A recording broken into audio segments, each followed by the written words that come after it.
Very warm welcome to Viewpoint, where we try to unpack the secrets of successful people and share them with you, our entrepreneurs, so you can take their learnings and implement them to build a successful business. I'm your host, Jeremy Maggs, and today we're going to discuss finding the right funding. Now, let me say this, not all partners are good partners, and not all money that comes your way is good necessarily for building your business the way that you envisioned right in the very beginning, with the ownership and control you want and the direction that you believed in. I want to share some valuable insight with you today. Our guest is a trailblazing entrepreneur who's broken all kinds of barriers as a young black female farmer. I want to welcome Mbali Nwoko, who's the chief executive farmer of Green Terrace. What is Green Terrace?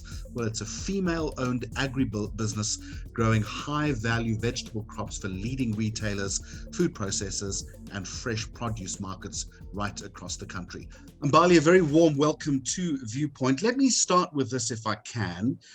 This would be my understanding or my experience that farmers come from farming backgrounds, that it's something that runs in the family. I'm sensing your story is somewhat different. So how did you get into the business and what drives this passion? Thank you so much, Jeremy. And you are right. I'm a first generation farmer. I didn't think that I'll become a farmer. I had a business within the recruitment industry and moved into farming. And I'd met an individual who's a qualified engineer and decided to pursue his interest in farming. And when we met at this Entrepreneurial event, I found it quite interesting that people can make money out of farming. And so I did my best just to learn about the industry in the time that I had with him. And I remember just going back home and researching a lot about the industry, you know, what type of farmers are out there, what can you farm, and so forth, and how can you make it a sustainable business. And yeah, like any entrepreneur, I took the risk, and 6 years later, I'm still farming. We're going to get to the funding issue in just a moment, but what makes you get out of bed in the morning? What is it that you love about the land? That's such an interesting question. It's quite a number of things, quite frankly. First and foremost, it's my employees. I employ about 18 people. And yeah, just to have a team that's quite hands-on and that gets excited about harvesting and so forth. And I think that firstly gets me out of bed. And the fact that I can own my own time. You know, I'm almost 10 years into business right now, and the fact that I can own my own time gets me out of bed. You know, and when I'm having stressful days and I don't feel like working, I've got the opportunity to just sit at home and recoup and, you know, de-stress. So yeah, it's definitely the fact that I can own my own time, that I've got employees that I manage and lead, as well as my clients. I think it's so exciting when they give me feedback about the produce that we've sent. You know, I sell to major retailers and wholesalers across South Africa, and to get clients give me feedback and saying, you know, Mbali, we've got a huge sale or a huge promotion coming up in the weekend. Please, can you supply us more pallets, more tonnage? That gets me excited because I just know that I'm definitely needed and making a contribution in my clients' lives. I love the fact that you reference the work-life balance, which is really critical these days.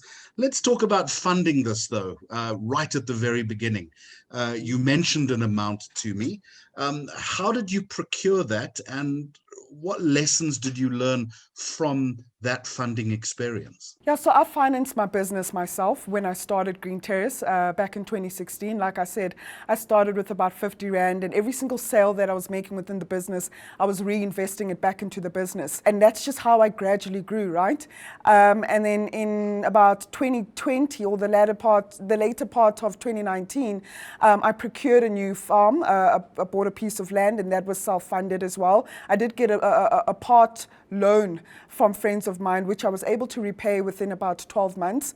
I started a new farm simply because I had a different view and vision of what I wanted to farm and how I wanted to farm, because I'd lost so much money that I invested for my personal finances in the previous farm. So when I bought this brand new farm and invested in it, fortunately enough, one of my retail clients was able to give me about 60% of the funds that I needed to invest in infrastructure primarily on this brand new farm. So I can definitely say I was fortunate to get a client who believed in me, who knew the vision that I was trying to pursue, and would give me 60% of that financing of the farm, and then I financed the rest of the 40%. And so, yeah, it's just been month by month, just growing, making sales. Yes, I was heavily affected by the lockdown because I was building a brand new farm. And, in farming, you rely on seasons. And if you miss a season, that's another 12-month financial setback.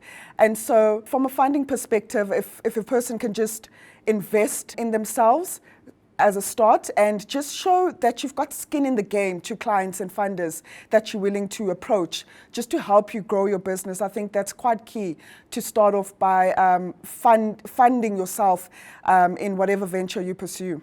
When it comes to funding, how do you manage the balance between acquisition and growth on the one hand, and also the ability to pay off debt? Wow, that's a difficult one because growth comes with uncharted territories. And what I mean by that is, as much as we're quite positive and see the positive outlook in the business, especially at growth stage, a lot of challenges can happen that you never preempted. Even though you've planned, you've mitigated certain risks, growth is quite painful. And I'm exactly at that stage where growth, it was painful. Something that was unplanned was COVID for me. Something that was unplanned was the fact that I'll also get delays in materials, which then affected my season, my ability to generate revenue. And so I think how one should plan on growth is obviously having a look at all the things that can go wrong. At the same time, communicating that to your funders or your financiers. So at every stage of the business, whether it's bi-monthly or quarterly, I think it's important to have the conversations with the funders or the investors, but most importantly, make sure that your funders and investors understand your business. Agriculture is not a sector that many people understand or are fully aware of in terms of how it operates and the challenges that farmers face on the ground. So when you get funders and investors, I think it's so important for them to visit the farm, to understand the life cycles of the farm, because in farming you definitely do need patient capital.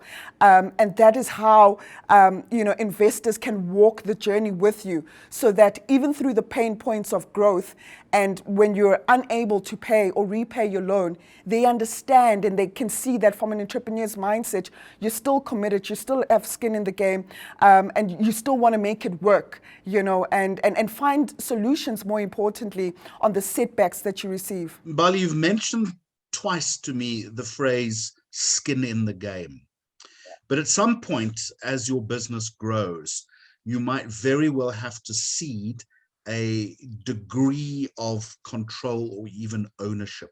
You might not be there yet, but that's something that faces all entrepreneurs. Are you ready for that? I think I'm ready for it. I'm open to such discussions, but I think it's still very important for an entrepreneur to regain control of their business at the end of the day.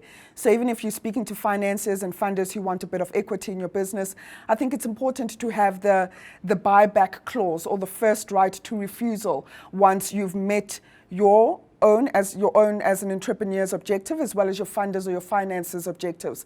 And once you've achieved those milestones, I think that option to regain full control of your business is definitely key. However, there's nothing wrong continuing to build a successful enterprise with partners. So yeah, I think where Green Terrace stands right now, I wouldn't close that door of getting investors at this stage. As a matter of interest, where did the name Green Terrace come from? Well, my late husband made it up. I just, when I decided that I want to go into farming, I said, please just come up with a name. But I just want to make sure that the name has the color green in it, or the word green in it, because green is my favorite color. And obviously it's fitting because this is agriculture.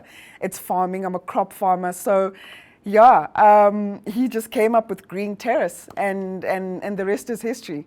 I want to go back to funding now and what funders look for. Now, this might not have applied to your business directly, but you would have an inkling. So are they looking for proprietary technology? Are they looking for potential when it comes to market size? Are they looking for possible equity in the business? Or are they simply looking for that raw passion that patently you had and still have to your point again, skin in the game? Well, generically, funders will particularly want to fund an entrepreneur who they can see is definitely committed, right? There's a phrase that they say is that it's important to back the right jockey. You know, mentally as an entrepreneur, I think that is a huge asset that you need to have, whether business is successful or experiences many losses. So I think firstly, funders want to back the right jockey, someone who's committed, someone that is not distracted by too many things or has their hands in many, many businesses that they can't control at the end of the day. Secondly, when it comes to agriculture, funders definitely want to see security where land is concerned. They definitely want to see the balance sheet, especially in crop farming. It's a cyclical business. Today you have crops, after 3 months you don't have the crops. So they want to see the ability to generate a cash flow, even in various seasons, right? I'm a Johannesburg-based farmer. Roundabout in winter, which is now all the way till August, the business doesn't generate revenue because it's too cold for me to farm. So funders want to see in the downtime months, how is it that you're still able to generate revenue? How would the business still survive? And in the months that you do make sales, can those sales cover the 12 months? So it's definitely a strong balance sheet. Understanding your industry as well. Who are the key role players? You know, who are your markets, most importantly, right? You're farming a crop, you're investing money, but are you able to sell that crop at the end of the day? Are you getting the right price at the end of the day? Have you diversified your markets? You know, it's not very wise to maybe just stick to one segment within the industry. Maybe you're just supplying retailers. What happens when the retailers don't procure from you? Do you have wholesalers? Are you selling to informal markets? So I think funders definitely look for the jockey, look out for the jockey. If they're committed, they look out for the balance sheet, the cash flow. Where agriculture is concerned, it's the land. And how are you able to mitigate the risks should climate change affect your business heavily? But it is a symbiotic relationship between funder and fundee. So what would you be looking for as the entrepreneur? Would it be their expertise in the business? Is it bringing extra capacity to your business? Are you relying on them for intellectual capital as well as financial capital? What is it? Personally, I think where Green Terrace is at the moment, I would definitely be looking for an advisory board, you know, people who are more seasoned in the industry or just in business in general, who could help me make certain strategic and executive decisions, you know, because I am the sole owner of my business. So it's nice to kind of have a group of individuals who I could speak to and leverage off over and above the seasoned farmers that I already have at speed dial. So I think for me, what I'll be looking for is people who are experienced in business, more so those that have an interest in the agriculture sector. Like I said before, not a lot of people understand the agriculture sector.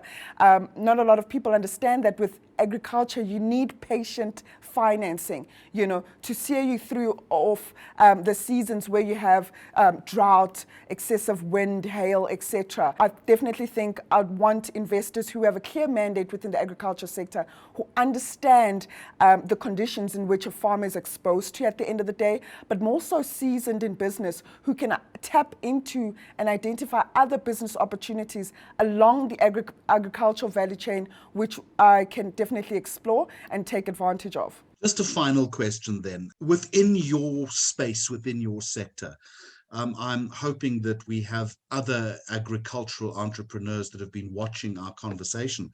Are there funders that you would recommend that potential entrepreneurial farmers work with? Not specifically, Jeremy. I think besides the typical DTI or IDC, the NEF, National Empowerment Fund, agricultural banks as well, entrepreneurs or agri-entrepreneurs could speak to, but there are smaller niche investors, but that requires a lot of homework and digging around, you know, because it's very easy to get into business with certain organizations or investors, but it's very difficult to have those individuals or the institutions exit out of your business when things go sour.